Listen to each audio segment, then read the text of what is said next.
Hello, I'm Mr. Argorakis, second in Creative Arts and Head of Music here at Heathcote School. Myself and Miss Argorakis will be teaching the course.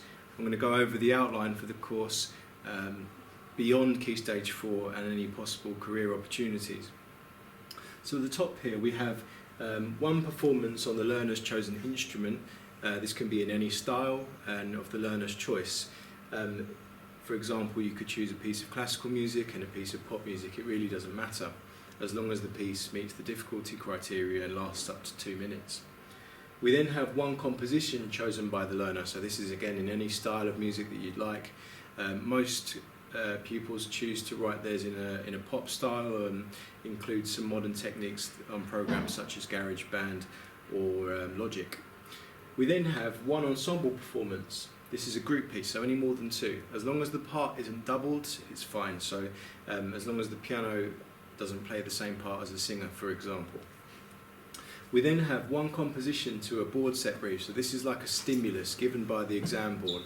So for example, it might be that you get given a set of notes that you have to start with. A lot of singers choose a set of lyrics. Some guitarists choose a set of chords. It really depends on the chosen stimulus that you want to use. We then have a listening exam with an audio CD with 4 different areas of study. So we have, first and foremost, conventions of pop music. We also have rhythms of the world. We have film music, and we have the concerto through time as well.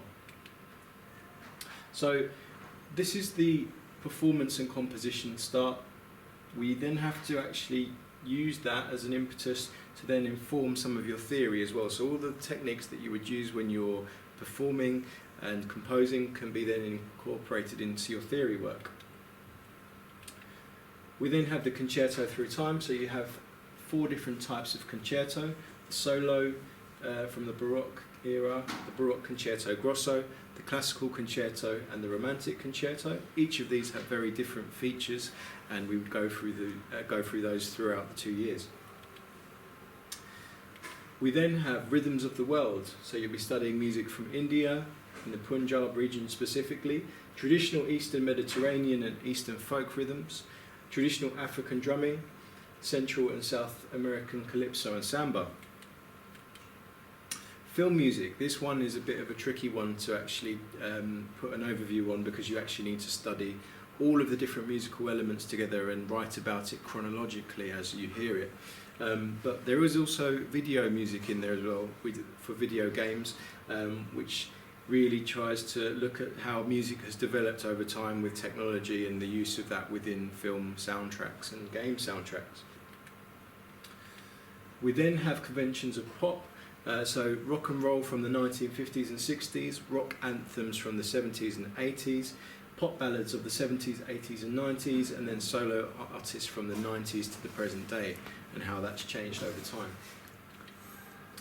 Each of these would represent different parts of music from all over the world and different time periods, and at random these will be chosen for the exam at the end of the year.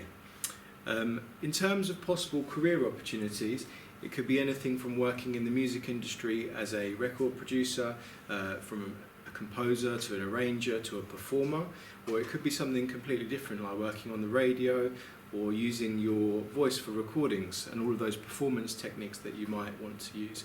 You don't necessarily have to go into doing A-level music after you finish the GCSE course. There are other options available, such as BTEC or other equivalents. But at Heathcote we do offer Key Stage 5 A-level music, and we'd love to see as many of you going on from GCSE to do that as possible. Thank you very much.